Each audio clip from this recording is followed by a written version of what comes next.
looking for a suspect involved in a traffic violation.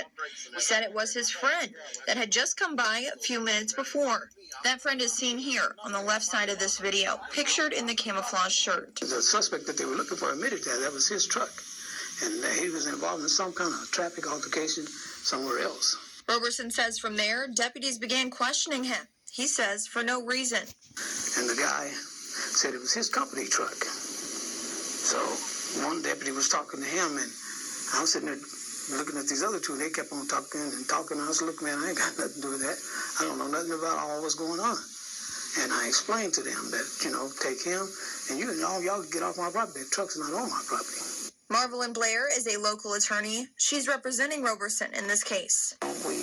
We have a right to feel protected by our police and sheriff, and the fact that Mr. Roberson wasn't even a suspect, that he was on his business property, that he asked them to leave because they were starting to ask him questions and they had no warrant, they had no probable cause, and from what I see in the video, no reasonable suspicion to even talk with him. After deputies began questioning Roberson, he told them to leave from his property and began to turn around.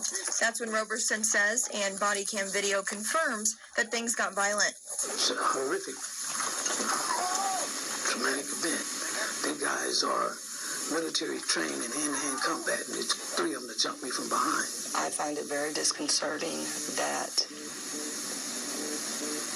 two of your deputies and a supervisor came to a man's business in search of a suspect, found the suspect, and when asked to leave the property, which was my client's legal right, Mr. Roberson's legal right, it would have been different had he not, had he been the suspect. But they already had the suspect so-called in custody, and they were already talking with him, and Mr. Roberson was just a bystander, basically.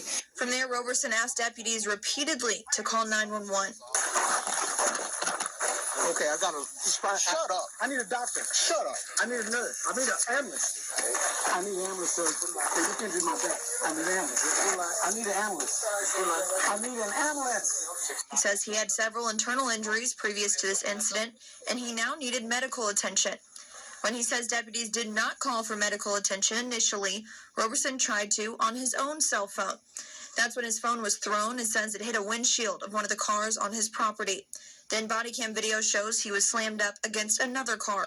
I picked out my phone. I was in handcuffs, and I picked up the phone. That's when they slammed me on that SUV again after he snatched it. They threw it in, and they grabbed me up again. And they strained my back and my neck pretty bad. I don't have any ribs on my right side, so when they kept slamming me against stuff, it's doing some internal injury. Roberson says he is blind in his right eye as well. He has had to undergo months of physical therapy since the incident. 2.5 months for back therapy. Now I'm doing neck therapy, and they scheduled me for 2 months for that. Also, I'm getting injections in my back. It's interfering with my dealership.